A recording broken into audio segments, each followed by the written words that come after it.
Protagonistas es una red de profesionales con dilatadas trayectorias, unidos para potenciar intereses, visiones y pensamiento, siempre con una perspectiva humanista y una praxis ética. Un proyecto para compartir conocimientos y experiencias inspiradoras y construir un mundo mejor a través de la reflexión, el pensamiento crítico, la puesta en común y el intercambio de perspectivas. Porque juntos llegamos más lejos. Buenos días a todos, aquí estamos de nuevo en el podcast de Colima, una editorial que publica libros con valores, y en esta ocasión vamos a presentar a uno de los grandes protagonistas, a Tomás Otero, de la plataforma que hemos lanzado, que es una pandilla de profesionales. Bueno, lo de la pandilla lo digo ya en modo coloquial porque estamos ya entrando en el verano, pero un grupo de profesionales que quieren cambiar el mundo con su pensamiento. Y otras cuantas cosas de las que vamos a hablar ahora en una conversación que vamos a tener muy a gusto, Tomás Otero y yo. Pero antes, como siempre, voy a dar paso a la directora de Editorial Colima, a la directora de Comunicación, a Rocío Aguilar, que nos va a presentar a nuestro invitado de hoy y algunas de sus creaciones. Adelante, Rocío. Pues sí, muchas gracias, Marta. Buenos días. Vamos a presentar, como bien decías, a Tomás Otero. Siempre digo lo mismo, una forma breve, así que seguro que algo me dejaré por el camino porque ya sabemos eso, que vamos a hablar ahora de la trayectoria de Tomás, que es bastante importante y bastante magnífica. Bueno, Tomás nació en Cádiz, es licenciado en Psicología por la Universidad de Granada, tiene un máster en Recursos Humanos por el Centro de Estudios Garrigues, también en el programa de productos, el programa de desarrollo de directivos en la industria farmacéutica, en Business School y el programa de alta dirección en negocio digital por el Valley Business School. Comenzó su trayectoria profesional en iSelección, perteneciente a High Group, donde empezó a trabajar en el área de evaluación de competencias y poco después se adentró en el área de la búsqueda de ejecutivos y se incorporó como responsable de esa materia también en High Executive. Tras su paso como asociado por Boyen, fue nombrado responsable en Norgine y llegó a ser director de recursos humanos para España y Portugal, un puesto que ocupó durante casi 10 años. Posteriormente, ha colaborado en empresas como Talent Tap Service, Wiser y Consac, en las que ha sido el responsable de desarrollar los departamentos de recursos humanos y de evaluación del talento, además también de la búsqueda de ejecutivos. Ahora mismo está desarrollando para CTO una plataforma innovadora que conecta los intereses de todo el ecosistema sanitario, para promover la colaboración y la eficiencia de la formación médica continuada. También es el director precisamente de la red de Mentoring Healthcare en España y en Portugal. Es profesor en diversos másteres como en el CSIF, en San Pablo CEU, en Francisco de Vitoria, en el Alfonso X el Sabio y también en la certificación de Business Mentor de la Fundación Madrid+D. Es colaborador también en publicaciones como PM Pharma o Mujeres y FIA, en Capital Radio, en el programa de La Bolsa y la Vida, que tiene una sección que se llama Apuntes de Liderazgo, el programa que dirige Luis Vicente Muñoz. Y también Tomás tiene tiempo todavía para participar en un proyecto literario que se llama Escritores, que hasta ahora han editado 3 libros, Relatos Humanos, Retratos Humanos y Retos Humanos. Pues bueno, de esto hablaremos un ratito más tarde. Y por todo esto, Tomás Otero es uno de nuestros protagonistas. Tomás se ha unido a la plataforma Protagonistas ORG, que es un espacio, como bien decía Marta hace un momentito, para personas creadoras de pensamiento. Es una red de profesionales con dilatadas y contrastadas trayectorias profesionales que se han unido para potenciar conjuntamente estas visiones y los intereses con una mirada humanista. Bueno, lo dejamos ahí y ahora sí ya vas a poder profundizar en todo a lo largo de esta conversación. Bueno, pues muy bien, parece un trabalenguas, pero ha salido airosa como siempre, Rocío, porque con esto el pedazo de currículum hay que ir a toda pastilla. Pero bueno, para ambientar un poquito nuestro podcast, tenemos un book trailer que va a pinchar ahora mismo Rocío sobre uno de los libros de Tomás y sus...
Bueno, pues muy bien. Querido Tomás, bienvenido a este podcast que es tu casa. ¿Cómo estás?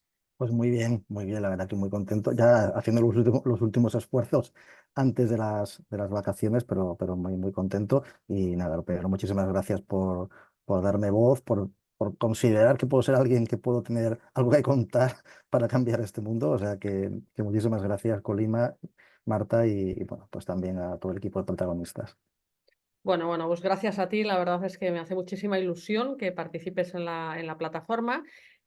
Rocío nos ha enseñado el vídeo del libro que hicimos de protagonistas. Coincide la marca, pero no necesariamente los protagonistas, porque la verdad es que buenos profesionales por todas partes. En este libro, la verdad es que fue María Victoria de Rojas la que nos acercó pues, al perfil pues, de un gran elenco de gente, por no decir la palabra profesionales otra vez, dedicada al mundo de los recursos humanos. Y yo creo que la gran aportación de este libro fue las distintas miradas, la diversidad, digamos, de cosas que se pueden hacer, de aproximaciones, de visión del mundo. Y diría que en los extremos de la diversidad casi te pondría a ti porque, para bien, porque a ti te he considerado siempre, desde que te conozco, Tomás, un libre pensador. De hecho, no sorprende cuando lees tu trayectoria y te vas, o sea, alguien te conoce un poco, como me ha ocurrido a mí, que nos conocemos hace pocos años, aunque ya van pasando los años, que pues no me sorprende encontrarme con que una de tus áreas de especialización, tanto en lo que en la consultoría, por decirlo de una forma amplia, que haces respecto a otros, y en lo que tú, en los proyectos que tú, en los que estás involucrado, tiene que ver con la innovación y la creatividad. Entonces, háblame un poco de esto, porque recursos humanos es verdad que parece un área que está ya todo como inventado en el planeta. No en vano los seres humanos lo ocupamos desde hace millones de años, pues ya deberíamos saber cómo funcionamos, ¿no? Pero tú, a ti te gusta, ¿sabes? Pues eso, Sí, agitar un poco el asunto para salir un poco de la caja y hacer otras cosas. Cuéntame, o sea, ¿cómo has llegado a este lugar de la innovación? ¿Qué estás haciendo? En fin, vamos a empezar por aquí. sí, bueno, la verdad que abres el melón desde el principio con un tema muy interesante y la realidad es que es donde está un poco el valor del área de recursos humanos y donde está el reto también, ¿no? Porque el Departamento de Recursos Humanos que convive directamente la parte, de lo que llamo yo estrategia operativa, es decir, de solucionar problemas en campo y donde realmente pues el pensar en el futuro es lo que cuesta más, pues claro, esa parte innovadora y creativa es lo que se pierde. Entonces yo he tenido la suerte, bien por inquietud, también porque tuve la suerte también cuando fui director de recursos humanos, de convivir, y esto es una parte muy importante del análisis, con un director general que le gustaba esto. Es decir, tiene que haber un primer ejecutivo que apoye el que tu directivo de recursos humanos balancee la parte de vamos a poner la organización en movimiento, pero vamos a pensar un poco en el futuro para prepararnos porque nos interesa en el fondo. Y todo esto hizo pues, bueno, que yo pudiera encontrar mi espacio, en el cual yo pudiera proponer ideas, innovar, crear. Pero es verdad lo que decías al principio, que recursos humanos es algo que ha existido siempre, pero que tengo la sensación que estamos viviendo un momento particular, ¿no? Un momento donde algunos autores hablan como ya que vamos a pasar de la revolución industrial a la revolución cognitiva, es decir, donde vamos a dar un salto cualitativo importante, donde recursos humanos va a dejar de evolucionar para tener que revolucionarse, ¿no? Yo siempre pongo un ejemplo, Marta, y es que cuando hay unas excavaciones que se hicieron en Egipto hace muchísimos años, como puedes comprender, era clásico, y ya aparecían tablillas donde se ponía a los trabajadores, pues bueno, le hemos dado un martillo de cobre que pesaba tantos gramos y me lo tiene que devolver con tantos gramos porque y había un control del trabajo, del material. O sea, esto se sigue haciendo ahora con otros matices, pero necesitamos ya revolucionar. ¿Cómo podemos trasladar esto a parte cognitiva, ¿no? ¿Cuál es el motor de esa revolución? ¿Es el propio empleado, que es cada vez más inteligente, está más formado y os exige más a los que los dirigís? ¿Es el entorno con drivers como la tecnología? ¿Es una tormenta perfecta de muchas cosas? ¿Es la propia dirección de recursos humanos que se ha dado cuenta que esto hay que hacerlo evolucionar? ¿Quién está tirando de este carro? Tira el sistema, y el sistema somos todos. Es decir, lo que está forzando el que se genere esa tormenta perfecta es la combinación de todos los factores y todos tirando hacia su lado. Es decir, el empleado cada vez está adquiriendo mayor poder a la hora de negociar con la empresa. La empresa además tiene mayor necesidad, pero también sigue teniendo el poder. Al final no deja de ser la organización que pone los recursos para el trabajo. La sociedad está exigiendo una serie de valores y de principios que también está estirando temas de sostenibilidad. Eh, la tecnología, por otro lado, es decir, la combinación de todos los factores de lo que forman parte del PES, ¿no? Del entorno político, económico, social y tecnológico, están apretando para que esto de alguna forma se rompa, ¿no? Decía Coello que para construir hay que deconstruir primero, ¿no? Pues estamos en ese proceso de deconstrucción que es muy peligroso, ojo, en términos de valores. Es decir, oye, cuando quieres romper para construir, ahí te la juegas mucho, pero estamos en ese momento. Es decir, estamos en el momento donde estamos viendo cómo se está resquebrajando todo, pero aquí ya entra el trabajo, ¿no? Que queremos todos los que queremos un mundo mejor. Es decir, oye, de aquí hay que construir algo mejor, ¿no? Pero estamos en ese punto, ¿eh? Estamos en el punto donde las organizaciones tienen que decir, oye, hay que construir cosas nuevas porque se está rompiendo el tiesto, ¿no? Oye, ya que estamos hablando de estrategia, que veo que es una de tus áreas fuertes, porque además tú eres un hombre multidisciplinar, tu currículum lo demuestra, has hecho másteres en cosas tecnológicas y otras áreas muy interesantes. ¿Tú crees que vamos, como siempre o como en otras ocasiones, siguiendo la estela de países como Estados Unidos, que marcan el paso en estos asuntos, o nosotros tenemos nuestra propia forma de hacer, incluso podemos ir por delante, hablo empresas españolas en algunos aspectos de la cuestión, ¿no? De la innovación en el área de las personas? Es una pregunta complicada porque por eso que decíamos antes, la cantidad de factores. Hay que entender el punto de partida. El punto de partida no es el mejor. Es decir, los mercados más fuertes ahora mismo en términos de tanto económicos como de tecnología son, por un lado tenemos China y por otro lado tenemos Estados Unidos. Y luego está Europa, donde está peleando por mantener su filosofía, sus valores. De hecho, todo lo que está ocurriendo en términos de lo control de los datos de inteligencia artificial, todas estas normas de regulación lo que pretenden es poner en valor ciertos elementos de la cultura europea. Es decir, somos una cultura donde queremos poner en valor primero nuestra sociedad, nuestras personas, ¿no? Pero claro, la pregunta del millón es si esto nos va a posicionar en la vanguardia, a la que tú preguntas, ¿no? Eh, no sabría decirte. Lo que sí te puedo decir es que en Europa tienen muy claro cuál es el modelo, Europa tiene muy claro cuál es nuestra cultura, y que creo que se está apostando por mantenerla, ¿no? Otra cosa será si eso nos va a llevar al éxito o no, ¿no? Con respecto a España, ¿dónde está el problema? Yo creo que el problema de España, como siempre nos ha pasado, es creérselo. Es decir, cuando tú analizas un poco las grandes métricas que hay sobre compromiso, competitividad, innovación, nunca salimos bien parados, pero cuando ves a los españoles, pues como en sus proyectos globales e internacionales, lo ves en posiciones de liderazgo, cómo son las personas que aglutinan mejor en la competitividad con la creatividad e innovación, pues, los ves trabajar y ves que hay un potencial increíble, que creo que lo que nos falta es construir esa cultura de país en la que tanto la competitividad como la creatividad de la mano, ¿no? Entonces yo creo que nos falta definirnos como país, decir, oye, esta es nuestra propuesta de valor como español, esta es nuestra aportación al crecimiento de España, de Europa y del mundo, y esa es nuestra marca, ¿no? Hablamos de muchas cosas de las marcas, pero nos falta la marca español, ¿no? O sea, somos así y así es como queremos trasladarlo al mundo, ¿no? Sí, es verdad. Y está bien que lo hayas acotado en el modelo europeo, que es así. Y bueno, eso nos salva, ¿no? De no ser tan salvajes como en Ujú. otros territorios del mundo. Oye, tú creo que eres de los pocos directores o directivos o empresarios en el área o especialistas en el área de recursos humanos, es que tienes tantas facetas Sí, ahora te cuento, sí. que no las abarco, ahora me lo vas a contar, pero estoy intentando un poco aquí que la gente que todavía no te conoce, lo cual ya me parece que cada vez hay menos gente que no te conoce, pero vamos a hablar para todo el mundo, que conozca tu forma de pensar, ¿no?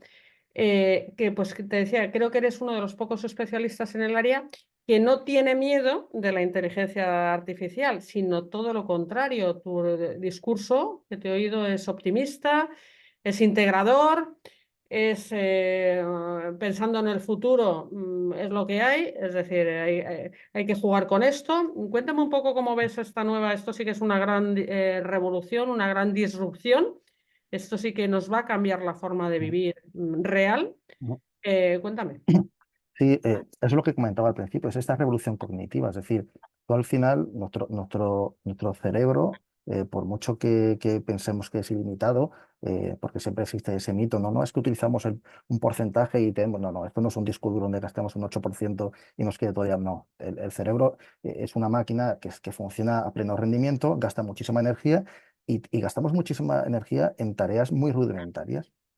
Si todas esas tareas rudimentarias que sean fácilmente automatizables, pues se pueden automatizar, personalizar, es decir, técnicamente queda un espacio. La pregunta del millón, Marta, es ¿qué vamos a hacer con ese espacio cognitivo que queda? Y aquí la clave está en la capacitación, es decir, se abre un montón de oportunidades para desarrollar todas las cosas que creo que hace que las personas seamos lo que somos y nos diferencia de otras especies. Es decir, somos seres cognitivos y somos seres que hemos crecido, entre otras muchas cosas, por la utilización de nuestros recursos cognitivos. Entonces, tenemos que aprender a convivir con la tecnología. Tenemos que aprender a utilizarla porque es una herramienta. No nos equivoquemos, artificial significa hecha por el hombre, es una herramienta hecha por los seres humanos para el beneficio de los seres humanos y lo que tenemos que hacer es aprender a utilizarla, utilizar la tecnología y saber qué hacer con ese espacio cognitivo que queda. ¿Qué capacidades podemos hablar, qué aprender, qué podemos hacer por mejorar nuestra relación social? O sea, todo esto es lo que nos queda por hacer. Claro, la pregunta del millón es, ¿cómo vamos a hacerlo?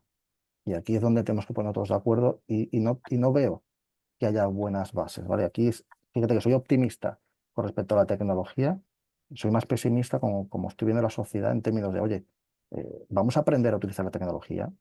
O sea, yo como libre también, o sea, yo me considero liberal, es decir, al final la tecnología no hay que caparla, la tecnología hay que enseñar a las personas a utilizarla. La tecnología es una herramienta donde tú tienes que aprender a utilizarla y cuándo utilizarla. Mira, una de las cosas que hago es mentoring, ¿vale? Una de las cosas que digo en las primeras sesiones de mentoring es, dale a un niño un martillo y pensará que todo se soluciona a martillazos. Es decir, tú no puedes aprender mentoring pensando que todo se soluciona con mentoring. Tienes que saber utilizar el mentoring y cuándo utilizarlo, cuándo utilizar la tecnología, cuándo utilizar la inteligencia artificial, qué podemos aprender y cómo podemos explorar más potenciales, ¿no? Y este es el secreto. Fíjate que si vamos al mundo de la empresa, es decir, oye, vamos a automatizar todo esto, ¿cómo vamos a aprovechar este FTE, este tiempo que tienen los empleados, que antes hacían informes, reportes y un montón de cosas que se han automatizado, y ahora los podemos poner a dedicar a explorar, a ver cómo podemos crecer, a ver cómo puede ser el futuro, cómo podemos establecer puentes entre lo que hacemos ahora y lo que puede ser una ventaja competitiva en el futuro? Ese tipo de trabajo, el trabajo cognitivo, que creo que va a ser, digamos, el gran valor que tengan las organizaciones. Pero hay que empujarlo, ojo, eso no va a ser natural. Natural nunca, todo lo que cueste esfuerzo nunca va a ser natural. Sí, sí, ese es el punto. Yo estoy contigo. Efectivamente, suena idílico que nos dediquemos pues, a pensar, decirlo de una forma más concreta, que es lo que podemos aportar los seres humanos respecto a una máquina. Pero claro, hemos construido una serie de generaciones acomodadas. Has hablado del esfuerzo, donde vamos a ver en este tránsito, tal vez el tránsito sea doloroso porque hay esas palabras que están en el ambiente y no quiero hablar en el podcast de cosas tristes y tal, pero esta del desempleo, o sea, la cantidad de cosas que van a hacer mejor las máquinas que los humanos, que en vez de pensar y aportar valor y hacer lo más genuino que puede hacer el ser humano, pues están haciendo estas tareas a las que tú te refieres, ¿no? Tareas repetitivas, pues más administrativas, etcétera, ¿no? Entonces, hasta que consigamos acoplar todas las piezas, pues como en todas las transformaciones grandes, hay periodos de transición abruptos, ¿no? Vamos a A decirlo. eso, a eso me refería con que la vasija se va a resquebrajar. Es decir, al final va a haber un momento en que todo esto haga que se rompa. Eso va a ser inevitable, ¿vale? Ya también, por lo que dice la historia, es inevitable que va a llegar ese momento donde se rompa el sistema. El- pero porque estamos yendo a esa tendencia, es decir, al final eso va a ocurrir. Lo que tenemos que estar preparados para a partir de ahí construir, ¿no? Pero sí es cierto que va a haber un momento donde que las personas que están acostumbrados a hacer una serie de trabajos, cuando automatizas esos trabajos, o nos ayudamos entre todos, ya te digo, capacitando, creando las labores, creando las tareas, para que ese tiempo libre se utilice para algo, o evidentemente se van a generar problemas. Pero ya te digo, yo soy optimista con respecto a las oportunidades, donde tengo más cautela es si a nivel político, a nivel social, estamos haciendo las cosas adecuadas para prepararnos para esa línea, ¿no? Así que optimista con la tecnología, fíjate, y más cauteloso con la parte humana de toda esta ecuación, ¿no? Y luego por terminar esto, porque me interesa mucho lo que me cuentas tú al respecto, se ha puesto encima de la mesa un asunto más que tiene más que ver, aparte del tema operativo y demás que estamos comentando, con ocasión de este semiapagón que ha habido, ¿no? Con el sistema Mm, informático y que todo está en manos de 2 o 3 compañías, en fin, se ha hecho visible algo que podemos intuir o imaginar. eh, que estamos en manos de unos pocos, que si alguien desenchufa, por decirlo de una forma gráfica, ¿sabes? Desenchufa un cable o una máquina decide inteligentemente, porque todo el blockchain y todo ya casi mm, funciona solo, decide que hay que desenchufar, bueno, pues el mundo se para, ¿no? O mm. sea, esa sensación de que en manos de quién estamos y si ese quién al final es una inteligencia artificial, todavía da la cosa un poquito más de inquietud, Mm. ¿no? El mundo se puede parar por muchas razones, una obviamente es tecnológica. Ya vimos también cómo un virus nos cambió el mundo, cómo la política nos cambia el mundo. O sea, al final sabemos perfectamente que en un mundo tan interconectado, y no me refiero solamente tecnológicamente, sino a nivel de ideas, a nivel de tecnología, a nivel social, cualquier pilar que se rompa nos genera un problema, ¿no? En relación a la tecnología, pues sí, esto es una de estas cuestiones que lo hemos explorado muchas veces. Incluso recuerdo una vez que hicimos una especie de outdoor training, ¿no? Donde cogimos un montón de directivos y el trabajo era muy sencillo. Es decir, oye, vamos a hacer la rutina del día a día, pero los teléfonos los metemos en un... O sea, toda la tecnología la guardamos. Es decir, ponte a escribir cartas, ponte otra vez a buscar dónde está el sello, vete a correos a mandar una carta. Bueno, evidentemente esto era un contexto cerrado, pero si te das cuenta, primero, de lo siguiente, eh, las cosas no se olvidan. Es decir, el hecho de que exista el coche automático, si has conducido ante manual, ojo, esto es importante, si has conducido ante el coche manual, cuando vuelves al coche manual, tienes problemas porque tu cerebro tiene que volver a activar conexiones que antes, pues bueno, estaban activas y luego se apagaron. Pero en poco tiempo vuelves a conducir en manual, ¿no? Entonces, yo creo que el reto no lo vamos a tener nosotros porque hemos aprendido a conducir manual y automático. El reto va a ser las siguientes generaciones que solamente trabajen con el automático. Entonces, aquí es donde entra esa parte de, oye, el espacio liberado tenemos que utilizarlo para capacitar a las personas, para que desarrollen habilidades, pero también para que entrenen actividades antiguas, no vaya a ser que haga falta. Por ejemplo, vamos, yo insisto mucho en que hay que aprender a escribir otra vez, hay que aprender a redactar otra vez, a utilizar la pluma, a utilizar el papel, básicamente porque aparte de que activa otras partes del cerebro, son habilidades bueno, que hay que tenerlas presentes, no podemos olvidarlas, ¿no? Pero sí, la tecnología el día que se apague, y somos conscientes, ¿eh? O sea, al final el día que se apague Internet, y fíjate lo que pasa con Microsoft con una parte, pues esto se va todo al garete. Me hace gracia porque tú y yo, que somos más o menos de la misma quinta, hemos vivido sin móvil. Se puede vivir sin Eso móvil. es. Digamos lo que era, ¿sabes? Que te dieran plantón y una serie de cosas que ahora pues, nadie sabe lo que existe. Ese concepto se ha superado. Pero es que, o sea, tú y yo ahora sin móvil también seríamos bastante desgraciados. No solo nuestros hijos. Bueno, pero fíjate que eh, fíjate que el ejemplo de aprender a conducir es con coche automático se puede aplicar casi a todo, ¿no? Es decir, no creo que nos costara mucho hacer cola en una cabina telefónica. Otra cosa es que diría que pereza, ¿no? Me tengo Eso, que ver, porque claro, eso cuesta.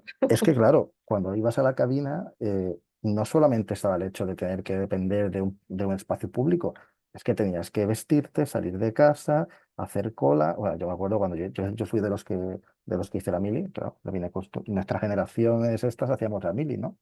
Bueno, pues cuando llegaba el día de las llamadas telefónicas, eso era la cola del teléfono. Ahora mismo yo creo que colas el teléfono solamente se ven en las películas americanas cuando salen las típicas escenas de las cárceles, ¿no? Pues Pero, pero claro, ese es el cambio que hemos tenido. Es decir, no solamente la habilidad de tener la tecnología, sino el contexto. Hemos cambiado el contexto.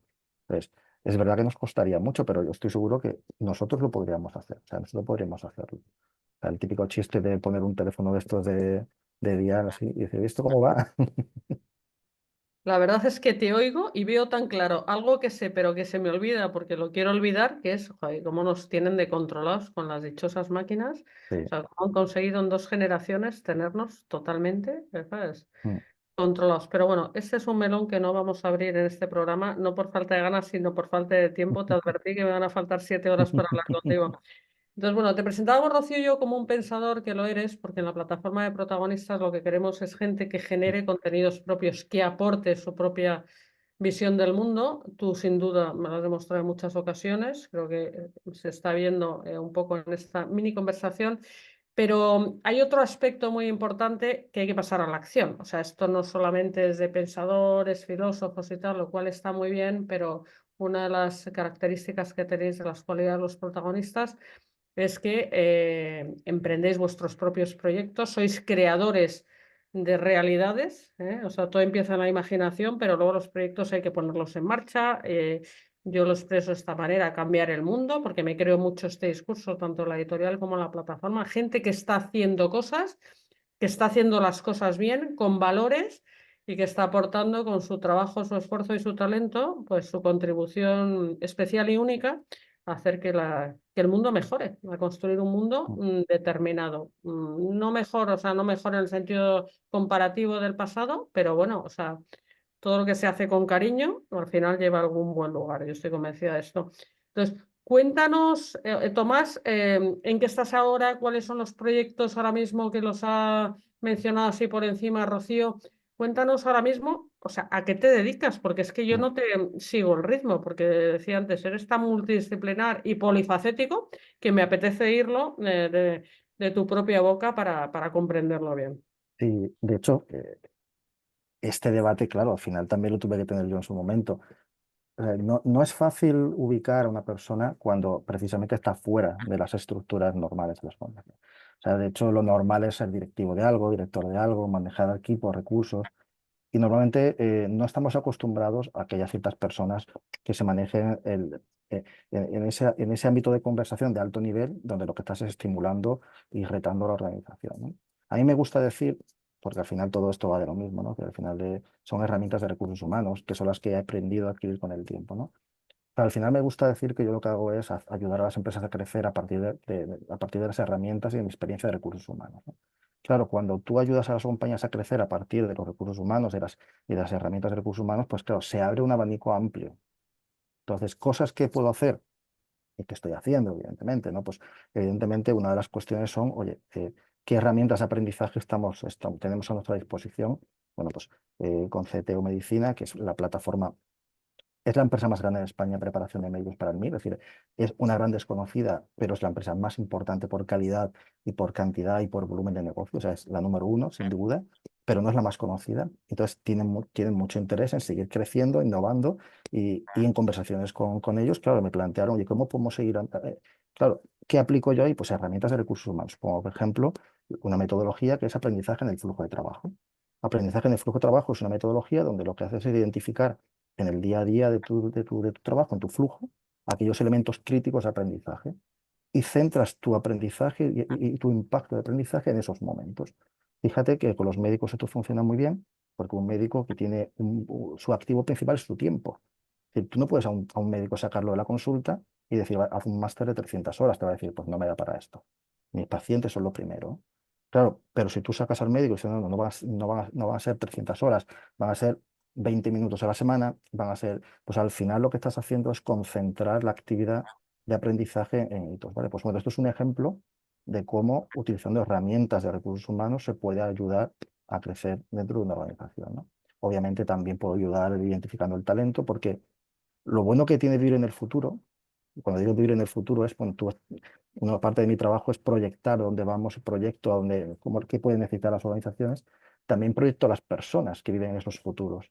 Entonces, otra de las cosas donde aporto valor es uniendo los puntos entre el talento presente y el talento futuro, porque al final yo siempre digo que las compañías lo que buscan no es contratar a una persona para el día de hoy. Una compañía lo que quiere es contratar a una persona para el futuro, para los próximos 3, 4, 5 años, y por tanto no necesita una persona que venga hoy a hacer el trabajo de hoy. Sobre todo en perfiles directivos. Tú lo que quieres es una persona que haga lo de hoy, obviamente, porque eso forma parte de tu descripción, pero que proyecte hacia el futuro y que te ayude a proyectar ese futuro, ¿no? También, ¿no? Entonces, todo eso son herramientas de recursos humanos que, claro, al final en mi target, ¿cuál es? Mi target es el primer ejecutivo, el comité de dirección, los consejos de administración, porque al final son los que tienen la lectura más estratégica de todo, cómo pueden estas herramientas aportar valor a la organización, ¿no? Pero simplificaría en eso, o sea, yo me dedico a hacer crecer las organizaciones con herramientas de recursos humanos, ¿no? Está bien, pero fíjate, todavía voy a trascender más el tema de recursos humanos, porque yo sabes que hablo con tanto desde la editorial como en la plataforma, son 400, sois 400 autores en la editorial, pero hablo habitualmente con decenas de directivos de todas las áreas de la empresa, o sea, desde CEOs hasta distintos niveles de responsabilidad, y todos coinciden o coincidimos, que yo también tengo mi propia empresa, en que en el corazón del asunto están las personas y por lo tanto, al final tú estás haciendo una dirección estratégica, pero basada en lo que, o sea, en el fundamento, en la esencia, que son las personas, el talento de las personas, el futuro de las personas, la motivación de las personas, es decir, con herramientas de gestión de personas que ya se conocen y otras que estoy segura de que son propias que tú has desarrollado, bueno, para mover a la empresa, ¿no? O sea, es que al final tenemos esta manía de intentar compartimentarlo todo, pero o sea, todos los elementos constituyen un todo. La empresa como ente vivo, que son un sumatorio, un multiplicador, con efectos multiplicadores de un conjunto de personas motivadas persiguiendo una finalidad común, ¿no? Mm. Aquí yo en ese sentido, al tiempo he desarrollado un poco una visión de los recursos humanos y un diagnóstico también de la situación de la función de recursos humanos. Eh, en modo titular, digamos Sí, que recursos humanos tiene un cacao grande, ¿vale? Tiene un cacao grande porque además se ejemplifica de alguna forma cuando ves los nombres de los departamentos. Es decir, cuando un departamento no sabe cómo se llama, tenemos un problema. Y hay que empezar a reconocerlo. Es decir, no puede ser que te llames Departamento de Cultura y Organización, Personas, Departamento de Recursos Humanos, Departamento de Felicidad en algunos casos. Es decir, o sea, yo creo que tenemos que ser conscientes de que el nombre significa algo. No se ponen los nombres por azar. O sea, tú lo que estás es detrás de ese nombre poniendo tus valores como departamento también. sí. Claro, cuando tú trasladas al mercado toda esta vorágine de nombres, ¿no? Una persona crítica lo primero que ves es, oye, esto suena raro. O sea, el departamento de ventas y comercial, en todas las compañías se llama ventas o comercial. Y el financiero es financiero. O sea, nadie discute lo que es un departamento comercial, financiero y departamento de logística. Pero ¿por qué en recursos humanos nos hacemos estas historias, ¿no? Hay una lógica detrás, ¿vale? Y la lógica está, y Dave Ulrich, que es uno de los conocidos, de los grandes gurús del ámbito de recursos humanos, lo relata muy bien con su modelo de paradojas, ¿no? Es decir, recursos humanos vive continuamente en paradojas, que los ejemplos más clásicos son, oye, pues entre trabajar muy independiente y trabajar en colectivo, entre la tecnología, el humanismo, el cualitativo, cuantitativo, la libertad o el control. Es decir, con todas estas paradojas, que son unas pocas, tú te tienes que posicionar. Y dependiendo de cómo te posiciones, pues te pones un nombre. Y claro, todo esto conlleva a que no sepamos cómo nos llamamos y que no sabemos cómo nos ubicamos en esta matriz de paradojas. Realmente yo veo desde fuera un cacao grande en recursos humanos. Muy difícil de trasladar de una compañía a otra. Y si a eso sumamos otro elemento más, que, que no es poca cosa, ¿no? Es decir, al final, eh, recursos humanos tienen un problema y es que ¿a quién sirve? Esta es la pregunta del millón. Y, y Marta, esto hay que ser también conscientes de servimos a quien nos paga y no nos pagan los empleados. Entonces, a mí me da mucho miedo y esa es una de las cosas que yo siempre pongo para reflexionar. Es decir, o sea, cuando tú llamas a un departamento de personas, te falta el apellido, en mi opinión. Es decir, yo lo llamaría, y es muy difícil poner el nombre, pero yo creo que tendría que englobar el nombre un, un departamento de personas y organización, un departamento de cultura que puede aglutinar la organización y la parte de personas llamarlo talento, es decir, talento y cultura puede ser la que más me guste después de una persona de organización, pero no podemos no podemos sacar del nombre, en mi opinión, siempre de opinión, no podemos sacar del nombre a la organización, porque la organización es el instrumento en el que la persona va a trabajar, o sea, va a desarrollar su trabajo, ¿no? Y yo creo, y fíjate con esto ya termino, que, el, que el- esta disonancia, por decirlo de una forma, es lo que genera la fricción que nos estamos tragando ahora con todos estos problemas de engagement que hay ahora mismo. Porque al final las personas se dan cuenta que hay departamentos con nombres de personas, pero en el fondo ven que trabajan para la organización. Y entonces eso es lo que genera una fricción que al final lleva a que la gente está descontenta, porque la gente no es tonta, ¿no? Oye, es que la sensación es que aquí todo el mundo dice que es para los empleados, pero la realidad es que de fondo no es eso. Entonces, la conclusión a la que llevo después de todas estas reflexiones es que yo creo que lo que hace falta es más madurez. Y cuando digo más madurez, no me refiero de las personas, sino de las organizaciones. Porque lo que está fallando, en mi opinión, es que las organizaciones tengan las conversaciones que tendrían cualquier pareja cuando se sientan a hablar de los temas importantes, ¿no? Es decir, oye, al final, que sí, que el empleado lo que esperamos es que trabaje, eso está claro, pero, pero lo que quiere la organización lo que tiene que decir es, oye, usted está aquí para trabajar, para producir y para rendir. Y eso es lo que se nos olvida siempre. O sea, yo creo que necesita la organización hablar con transparencia, con honradez, con humildad y con respeto, ojo, con todo el respeto. Oye, yo a usted le estoy contratando para producir y además producir, si en la medida que sea posible, con estas cantidades. Y eso genera muchísima madurez en la conversación, en mi opinión, porque ya no es una conversación en una única dirección, sino, oye, el empleado le dice a la empresa, oye, empresa, yo espero esto de ti, y la empresa le dice al empleado, oye, yo espero esto de ti. Y cuando todos se ponen de acuerdo las expectativas, pues la comunicación y los problemas se resuelven de otra forma. Entonces, esa es un poco la lectura que yo hago de esta relación de la función de recursos humanos. Y aquí vendría parte de esa revolución que yo espero.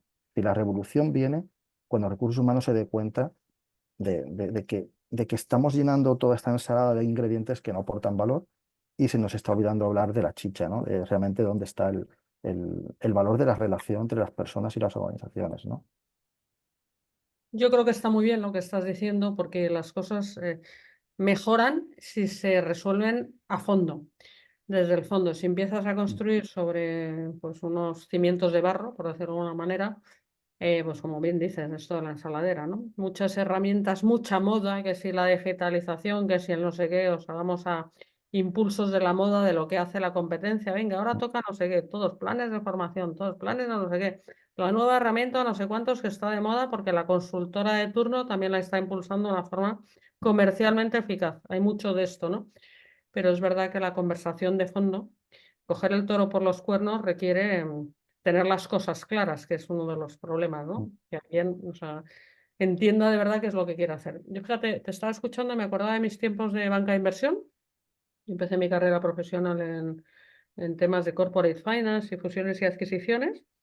Y yo era la persona, junto con el socio entonces, que yo no lo era, yo era gerente, que llevamos el área de personal en corporate finance. Esto era una gran consultora, era el grupo Arthur Andersen, tenían un muy buen departamento de recursos humanos, pero los que nos reservábamos en el negocio, en la línea de negocio, lo más esencial, que era la selección del personal, las entrevistas y quién queríamos tener en el equipo, éramos nosotros.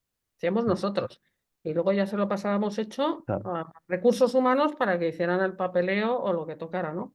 O los test psicotécnicos o lo que tuvieran que hacer, ¿no? Pero al final la esencia del asunto es al final donde está la clave, ¿no? En Mm. todas las pues en una consultoría bien hecha, ¿no? En un afán de mejorar una organización. O sea, que creo que me gusta mucho tu discurso. Creo que es profundo y creo que es muy relevante este, Tomás. Pues hay que llevarlo a mayor número de personas, ¿no? Porque yo creo que nos estamos liando con muchos temas de ámbito de recursos humanos, ¿no? Esta parte más superficial que tú has hecho mención. Hay muchas fricciones ahora mismo y esas fricciones generan insatisfacción. Y lo comentaba hace muy poquito, la insatisfacción es lo que hace que te marches una empresa. Si de verdad estamos en esa guerra del talento número 4 o 5, ya no sé qué guerra del talento ya, nos tiene que preocupar no tanto el atraer el talento, sino podemos llamarlo retener o fidelizarlo, porque hay muchas sensibilidades con la palabra retener, ¿no? Pero es más importante fidelizar, ¿vale? Fíjate que esto en el mundo del emprendimiento, cuando yo doy clases en el Business Mentor de la Comunidad de Madrid, lo digo siempre cuando hablo con emprendedores, ¿no? Es decir, oye, y se me sienta un emprendedor delante y digo, oye, ¿tú sabes cuánto te cuesta conseguir un cliente? Claro, muchas veces, y ocurre más de lo habitual, no saben cuánto cuesta un cliente. Tienen que hacer los números, ¿no? Y dice, pues, jolines, es que hacer un cliente me cuesta un dineral, porque claro, hora hombre, más marketing, ¿vale? Oye, pues esto es mucho dinero. Claro, cuando tú tienes ese número, le pones al lado lo que te cuesta fidelizarlo y ya se ve de otra forma. Es decir, si te cuesta un cliente 7.000 euros, pues una campaña de fidelización de 2.000, pues claro que te compensa, porque te vale mucho más caro un cliente. Pues con el talento pasa lo mismo. Es decir, nos falta hacernos la pregunta de, oye, ¿cuánto cuesta el talento? Y luego ya hablaremos de, porque si supiéramos lo que vale el talento, que sabemos que vale mucho, pero nos falta el número, eh, claro, la retención sería otra cosa y nos preocuparíamos más por esa insatisfacción. Yo tengo una anécdota y la cuento brevemente, pero porque es muy significativa de lo que es el Departamento de Recursos Humanos, ¿eh? Yo recuerdo una vez, cuando era director de Recursos Humanos, pues yo tuve la suerte de formar parte de equipos globales y tuve la suerte de poder hablar con el comité ejecutivo en algunas reuniones que vienen también a España, ¿no? Y en una de ellas, pues claro, yo quería poner en valor la función de recursos humanos. O ¿qué se me ocurre para decir a estos señores que vienen de Inglaterra aquí a que digan, jolines, hay que poner más dinero, más recursos en España que trabajan bien en recursos humanos, ¿no? Entonces, yo lo que hice en su momento fue coger todo el budget, todo lo que habíamos ahorrado por hacer nuestros propios reclutamientos. Es decir, ya teníamos un equipo muy potente y había dado una serie de beneficios, de ahorros de tantos miles de... Y la pregunta era, oye, ¿cómo llevamos esto a ventas? Es que esta es la pregunta. Es decir, ¿cuánto tiene que vender un vendedor para dar lo que yo he dado con mis ahorros, que es neto? Claro, cuando salió ese número, por medio de los ratios de márgenes y todo esto, me salió un número. Cuando me salió ese número, me dio el argumento para esa reunión. ¿Por qué?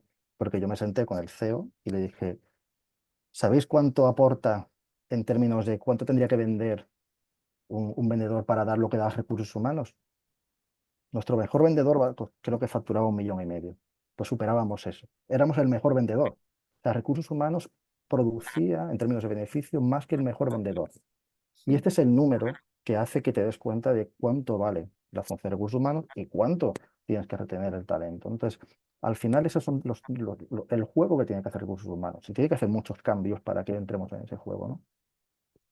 Bueno, estaba pensando, todo lo que dices me encaja muchísimo. Estaba pensando que tú eres un hombre que sabe hacer buenas preguntas y sé que las preguntas en determinados sitios pueden ser incómodas. Y aunque la gente pueda entender racionalmente que tienen sentido, también se remueven en su silla porque saben que cambiar las cosas significa cambiar el status quo y no todo el mundo está dispuesto, ¿no? Porque ya le va bien con lo que está haciendo y no quieren mejorar. Ese es el gran reto al que nos enfrentamos y solo, ¿sabes? El que tenga congruencia y quiera, bueno, pues alinear pues, determinados aspectos. No hablamos de la felicidad que ha salido en el término de la nomenclatura. Esto es mucho más profundo que la palabra que se quedaron los de Coca-Cola, ¿no? Con habilidad. Como es una empresa inteligente, pues hacen jugadas de esta El marketing es... categoría. Categoría. Pero bueno, la verdad es que hemos cubierto bastante. Me gustaría descubrir esta faceta literaria tuya a la que se ha referido Rocío y por lo tanto le voy a dar paso con la sección de librería que tenemos en el programa a ver qué recomendaciones de lectura nos hace relacionadas aquí con nuestro protagonista de hoy, con Tomás. Rocío, a ver qué traes. Pues sí, hola de nuevo, Marta. Vamos allá con nuestras recomendaciones. Y la primera de hoy es triple. Antes he hecho un pequeño avance, porque se trata obviamente de los libros en los que Tomás ha colaborado como uno de sus autores, gracias a su participación en el grupo Escritores, con una H intercalada, porque se trata de relatos humanos, retratos humanos y retos humanos. Estos 3 libros son el resultado de un trabajo magnífico de en total 14, pues parecen pocos, pero son muchísimos, directores de recursos humanos de importantes compañías de diferentes ámbitos, todos de gran prestigio profesional. También tienen un coordinador literario. Los 3 libros tienen una estructura común. En cada uno de ellos los autores de forma independiente han escrito un relato, pero todos tienen un trasfondo común, que es la vida y el trabajo de Irene Díez de Otazu, una directora de recursos humanos de una empresa que se llama Green Technology, que es una empresa ficticia ideada por todos ellos, ¿no? Cada autor, en cada uno de sus relatos, en su capítulo, refleja las situaciones a las que se enfrentan ellos como directores de recursos humanos en las empresas. Entonces, en estos libros, a través de las experiencias de estos profesionales, se camina a veces por escenarios desoladores, pero también se comparten sus sentimientos más sinceros para llegar a comprender cómo al final ese camino personal y el profesional al final suelen unirse en uno solo. Estos libros constatan que la esencia de las empresas las forman las personas y sus sentimientos y sus emociones. Bueno, ya el grupo de escritores, como comentaba antes, lo componen Rosa Llegue, Carlos Cid, Juan Antonio Esteban, Luis Expósito, Ana López, Lorenzo Rivarés, Enrique Rodríguez Balsa, Julio Rodríguez, Juanjo Valle Inclán, Manuel Pozo, Aurora Herraiz, Astrid Nielsen, Beatriz Soriano y, por supuesto, nuestro Tomás Otero. Y la segunda recomendación de hoy también está editada por Colima y es un libro, es un poquito más técnico, que se titula La evaluación del desempeño a examen. Un libro que está escrito parcialmente por alguno de los miembros del colectivo de escritores. La evaluación del desempeño a examen es un conjunto de reflexiones, es un grupo como un curso, un libro, como os decía antes, un poquito más técnico, porque estos profesionales hablan de la función en la dirección de personas para aportarle un análisis de los SED, los sistemas de evaluación del desempeño, que son los procedimientos que miden más o menos de una forma objetiva e integral la conducta profesional, las competencias, el rendimiento y la productividad de los empleados. El objetivo final de este libro, de la evaluación del desempeño a examen, es poder proporcionar a los profesionales una nueva perspectiva para gestionar el talento que tienen en sus organizaciones. Este libro está escrito conjuntamente por Luisa Izquierdo, Begoña Díez, Begoña Landázuri, Vanessa Izquierdo, Jesús Luis Risco, Lorenzo Rivarés, Luis Expósito, Rosa Llegue y Carlos Cid y Teresa Cerveza, que fueron sus coordinadores. Todos ellos profesionales en la gestión del talento y recursos humanos de grandes empresas nacionales y multinacionales. Y bueno, estas son las recomendaciones de hoy relacionadas con todo lo que habéis estado hablando. Y bueno, ya sabéis que todos estos libros están en nuestra web, en www.libreriacolima.com, y si estáis en Madrid, nos podéis visitar en nuestra tienda física en la calle Covarrubias 28. Muchas gracias. Pues muchas gracias a ti, Rocío, que bien me haces esta labor, hija mía. Es lo más complicado del programa. Fíjate, Tomás, que hablábamos de la necesidad de recuperar la capacidad de pensar, ¿no? O sea, algo de perogrullo, me parece mentira de tener que hablar de esto, ¿no? Y sin duda los libros, y yo por eso estoy embarcada en esta misión cuasi espiritual, de publicar libros que ayuden a la gente a mover las neuronas, que es como lo digo en muchas ocasiones, ¿no? Bueno, se nos ha pasado la hora volando, Sí, volando, casi una hora de programa. Entonces, quiero que lo cierres tú. Te voy a sugerir primero con algo que se te haya podido quedar en el tintero, que son muchas cosas, pero algo que digas, oye, me apetece decir esto y no ha surgido, o resaltando algunas de las cosas de las que hemos hablado para hacer un cierre así a tu estilo. bueno, pues fíjate que, bueno, hemos hablado de todos los temas importantes. Yo creo que sí quiero recordar, sobre todo por la importancia de los valores. Yo creo que el tema de los valores no que se nos ha quedado, sino que forma parte de la esencia del problema. Pero sí me gustaría hablar de los valores, no en términos de cuáles son buenos o malos, que esto forma parte de cada uno, pero sí me gustaría recordar a Ortega Gasset cuando dice que lo importante de los valores no es tanto el tenerlos, sino también clasificarlos y ordenarlos, ¿no? De hecho, yo siempre digo que no es que estamos teniendo una crisis de valores, sino simplemente es que se han cambiado el orden. Y está en nuestra obligación el volver a empujar a algunos, a lo mejor para que estén los primeros puestos, pero que es importante entender que los valores, que al final son esas cosas que le damos valor en la vida, eh, pues que reflexionemos sobre ellos, que pensemos por ejemplo, yo no lo hemos comentado cuando nos hemos escrito, pero yo tengo una familia numerosa, ¿no? Y para mí la familia es muy importante. Para mí forma parte de los valores más importantes de mi lista de valores, ¿no? Y lo que tenemos que intentar es precisamente el que esos valores que son importantes para la sostenibilidad, y hablo de la sostenibilidad de la sociedad que tenemos, estén lo más arriba posible, ¿no? Y se nos olvida, por ejemplo, que la familia es un tema de sostenibilidad también, ¿no? Entonces, yo creo que hablar de valores, pero añadiendo ese elemento de cassette, ¿no? Decir, oye, no es importante hablar de valores como si son buenos o malos, sino de ser capaces de clasificarlos y de ordenarlos, y de tener claro cuáles son los dos o tres mejores. Y si nos ponemos de acuerdo con ese uno o dos, a lo mejor ganamos bastante, ¿no? Yo creo que ese es un poco el elemento donde en el que me estoy apoyando, básicamente, ¿no? Al final, yo lo que estoy haciendo es construyendo un modelo al final donde para mí todo empieza en los valores, en el priorizar los valores adecuados y sobre ellos construir el propósito, y ya a partir de ahí hablaremos de recursos humanos, hablaremos de tecnología, hablaremos de innovación, ¿no? Pero yo creo que los valores es uno de los temas que daría para mucho, ¿no? Bueno, pues creo que has hecho muy bien en hablar de los valores en concreto, porque yo cuando hablo de un mundo mejor, yo como estoy todo el día hablando de valores, por no repetirlo, ya no lo menciono tanto, pero hay que mencionarlo. Cuando hablo de un mundo mejor, para mí es un mundo lleno de valores. Yo también comparto el valor de la familia. Cuando todo el mundo habla de vamos a dejar un mundo mejor para nuestros hijos, por favor, tener hijos. O sea, Tomás y yo ya hemos tenido unos cuantos hijos cada uno, o sea, hemos contribuido. Yo ya he tenido una nieta que estoy entusiasmada. Pero, ¿sabes? Es que esto motiva mucho, o sea, hay Sí. un evento concreto, hay un legado, o sea, hay una Mm, razón para vivir, esforzarse y hacer que esto, ¿sabes? mm. Entre todos lo saquemos adelante. Eso es. Y luego, sí, también me gustaría, en ese enfoque de rompernos las neuronas, ¿no?